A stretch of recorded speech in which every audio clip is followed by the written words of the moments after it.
Jenna PinkStone signing on. I know that the paradigm is shifting right now, as many of you are probably aware of what a light worker truly is. And even the name light worker is shifting in the connotation of what the true essence of that role holds for others, for this world, for our future. So I know that the hashtag is currently light worker, but I've connected with many that are really truly exploring the meaning of what this word is, and it's shifting. I've heard other renditions of the word light bringer, light keeper. Let's explore the nature of each of these different connotations.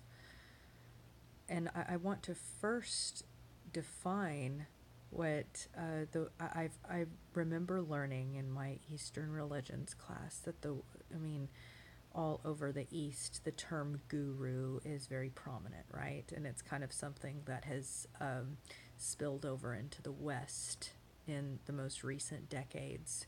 A guru, a teacher, a guide, a master, someone who has discovered and others follow because they also want to discover.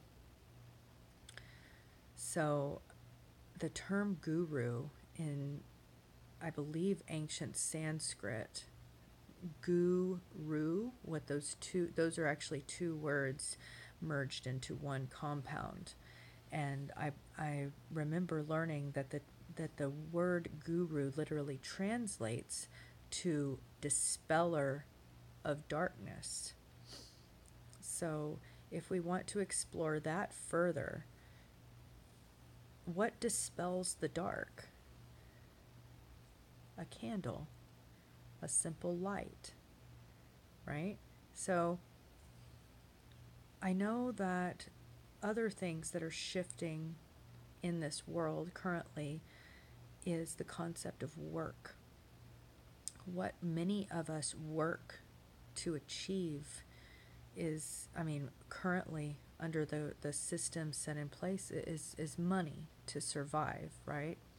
And that's what, all of the light workers have to do the same thing. And many of them have been made to feel guilty for charging money for the work that they do. And I'm not a proponent of making anyone feel bad for doing what it is that they have to do in order to survive.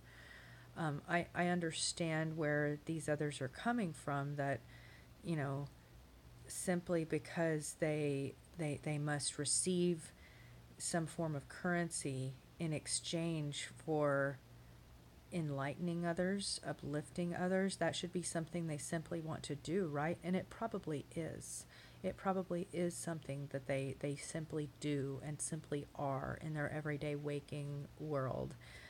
It's just because of the widespread world of people that we are interconnected with, and all those that might seek to receive the services, the inspirations, the wisdom that they have to offer. There's no way that they could simply just give that out with nothing in return. That's a talk for a completely different day. That's what me and my colleagues discuss.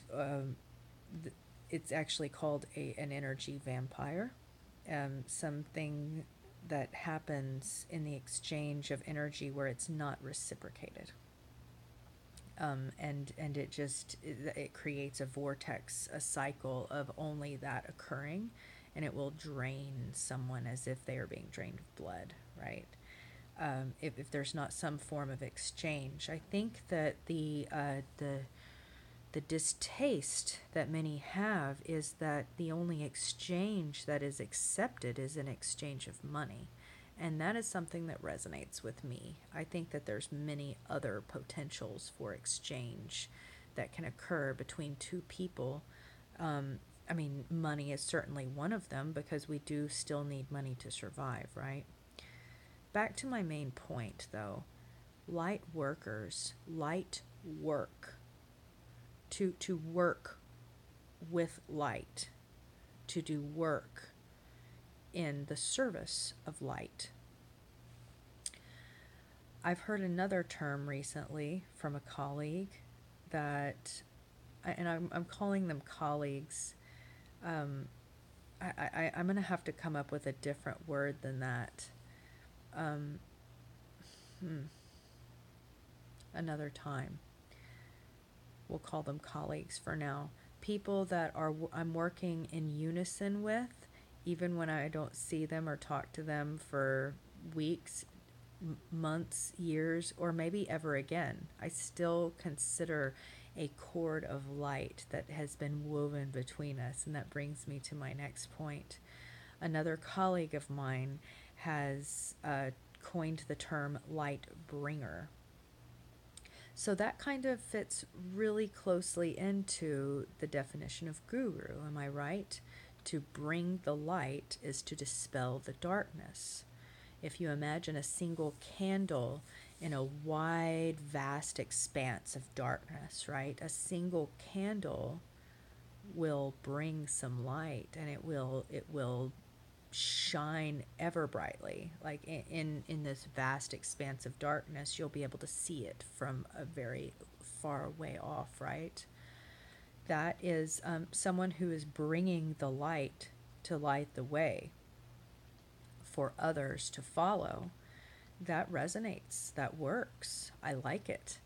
I think it is a level ascended from light worker, simply because the connotation of work has been, I'm going to say that it's been distorted, it's been tarnished.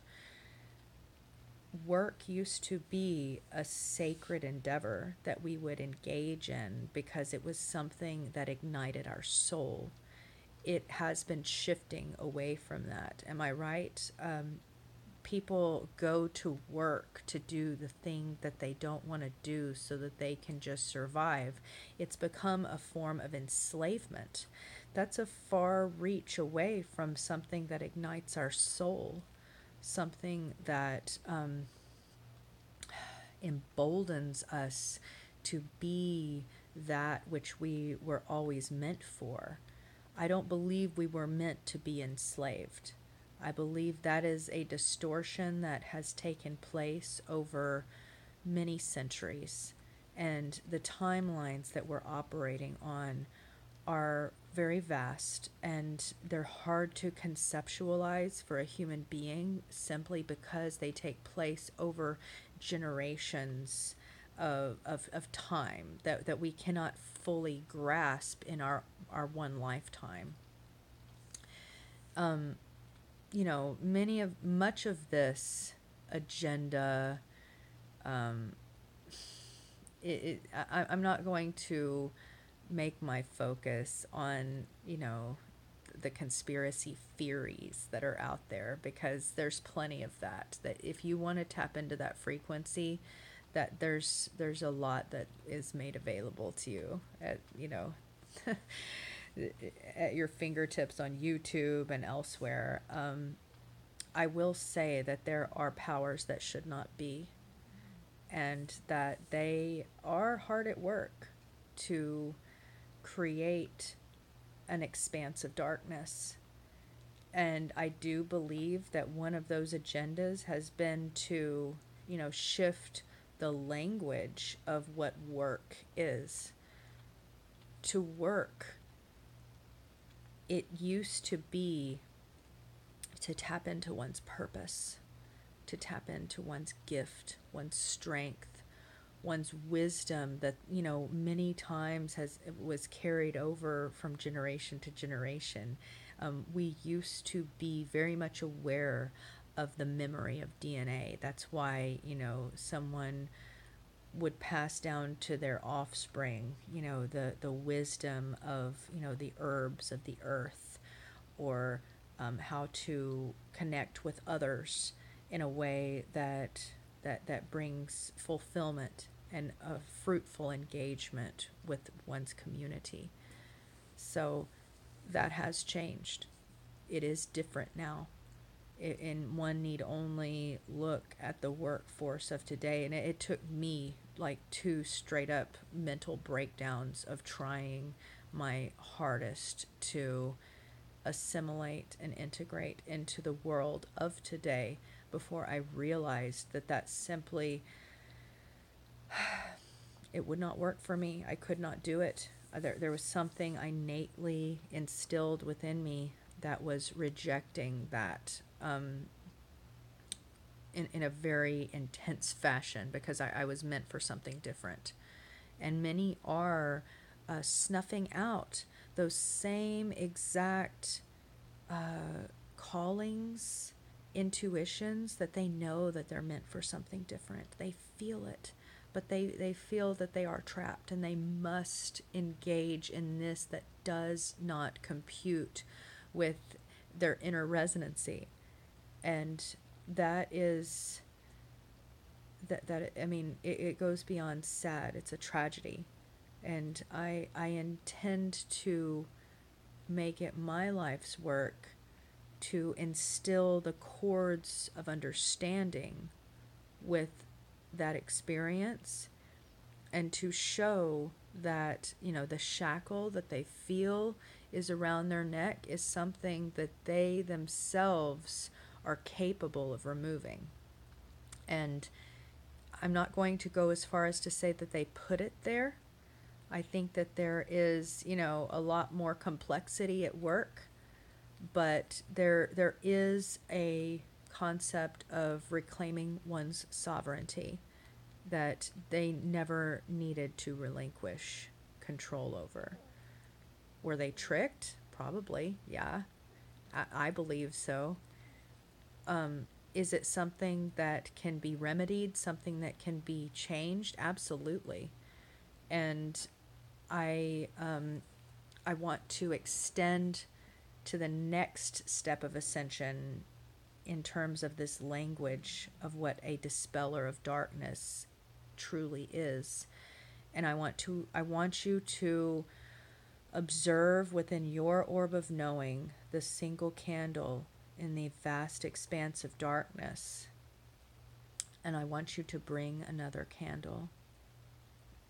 And I want you to bring another. And I want you to bring another.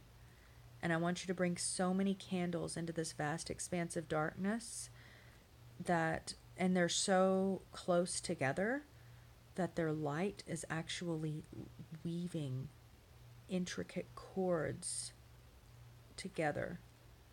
And all of a sudden, the darkness is no more. Did we ever have to eradicate the darkness? Did we ever have to cast it out? Absolutely not. There was no motion in that way. There was simply the bringing of light and the weaving of it together. Okay? These were the verbs. These were the words. the verbs and the words are, they share a relationship here. To weave the light together, that's all you need to dispel that darkness. And we are the light, ladies and gentlemen. We are these candles in this vast expanse of darkness. And we need not stand alone any longer. It is important for us to weave our cords of light together. This is something that happens in the forest with the trees. They are interwoven together. When one of them falls, the others send food. Have you ever seen that tree that's laying down in the forest and it should have died, but for some reason its roots stay intact and an entirely new tree, an offshoot from the source from which it fell, rises up to meet the sun once more? This is because they are an interwoven community of one. They create a canopy for protection of all. Their roots intermingle beneath the soil, and they feel and appreciate and actually encourage the other's presence, because it means that they will only thrive more. And that's not really the only reason. Not only will they individually thrive more, but they will be tapped into something greater, so that they themselves will be connected to something. And I don't even want to say greater than themselves. It will make themselves greater. It will make themselves bigger than they ever could be alone. This is the frequency that we must tap into. This is the existence. This is the paradigm of light weavers together to dispel the darkness. I thank you for tuning in, and I hope that you will explain in the comments or contact me directly. I'm on Instagram as Jenna PinkStone. I really am looking to connect with other light bringers so that I can become a light weaver with our cords of inspiration, because that really is the only way. That's the only way that any of this is going to take hold. I thank you. Signing off.